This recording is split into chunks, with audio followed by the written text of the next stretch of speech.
Good morning, this is KELOLAND On the Go with all you need to know in news and weather as you start your day. Authorities in Minnehaha County are asking for your help in finding a wanted man. 31-year-old Austin Ray Christopherson is wanted for first-degree rape and sexual contact with a child under the age of 16. Court documents say the charges happened from December of 2019 through June of 2021. If you have any information, you are asked to call the Minnehaha County Sheriff's Office or Crime Stoppers. As the fighting between Israel and Hezbollah continues, 150 members of the South Dakota Air National Guard are on their way to the Middle East. The acting commander of the 114th Fighter Wing says this deployment is part of a scheduled rotation that takes place every 4 years to sustain military forces in that part of the region. But the timing of the deployment is nerve-wracking for their families. As a parent, I guess there really is no comfort to anything when your kid is shipped away. The 150 members will be gone for 6 months. The acting commander issued KELOLAND News a statement. You can read it under this story on KELOLAND.com. The wait is almost over for the new parking garage at the Sioux Falls Regional Airport. The 4-level facility officially opens on October 1st. The first floor of the garage is short-term parking and the next 3 levels are long-term. It's very intuitive flow, but anything new, of course, you have a little unfamiliarity, so we've done our best to mark it out.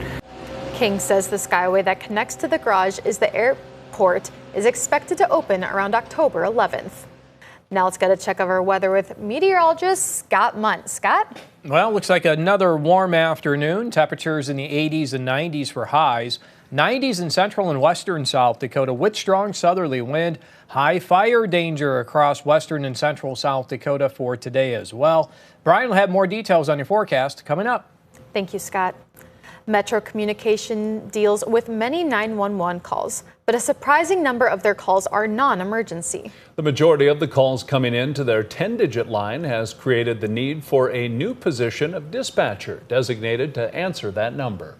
Last year, our team answered approximately 350,000 incoming calls.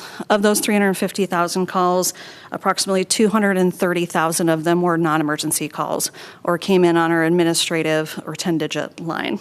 Amy Chase says the application for this new position will go online within a week. Captain Terrence Mattia with the Sioux Falls Police Department says the last few recent months of 2024 have yielded more applicants to the force when compared to the same period in 2023. The department launched a recruitment campaign this summer. If you want to serve your community and you want to make a difference in people's lives, join the Sioux Falls Police Department and you can do it. There's a link in this report from KELOLAND's Dan Santella on our website where you can apply to join the force. The Premier Playhouse is set to open the curtain on season 22. The local theater company will kick off the new year tonight with Freaky Friday at the Orpheum Theater in downtown Sioux Falls. Oliver Mays is beginning his 3rd season as managing artistic director and says the Premier Playhouse is always looking to up the ante. We do have a lot of ideas on what we want to do better or differently for the next season. And the first show of the season is our first crack at that. And so it's kind of like, is everyone going to dig what we're trying to do or the magic that we're trying to make on stage? And I think they will. And so we're just pumped for them to see that. Freaky Friday opens tonight at the Orpheum Theater. There are 8 performances scheduled between tonight and October 6th. That's a look at some of our top stories. Now let's get one last look at your weather with meteorologist Brian Karstens. Brian?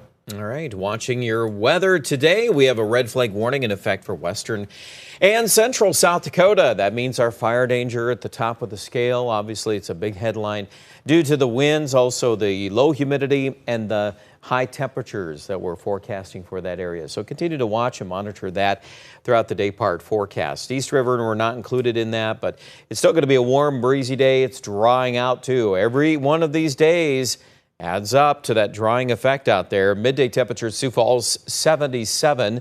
We're looking at 80 there in Pierre. 90s this afternoon, Pierre, Chamberlain, and Winter. Rapid City 95, our temperature at 4 o'clock. So after a hot day today, north winds will begin to shift eastward here tonight. I think Sioux Falls will see that wind taking place here, that shift of wind by the daybreak hour.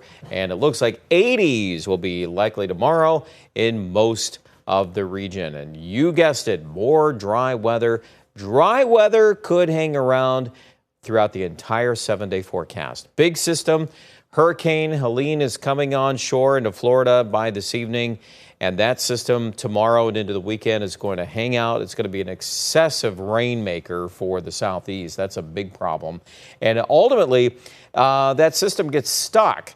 And so what happens here, the whole pattern gets gummed up, and we're basically just stalled in this warmer than average pattern for the weekend. There is a Canadian front that's going to come through on Sunday night or into Monday, actually. Normally, we'd put a little rain in the forecast, but the Gulf of Mexico shut down. So at this point, we're not putting much of that in there.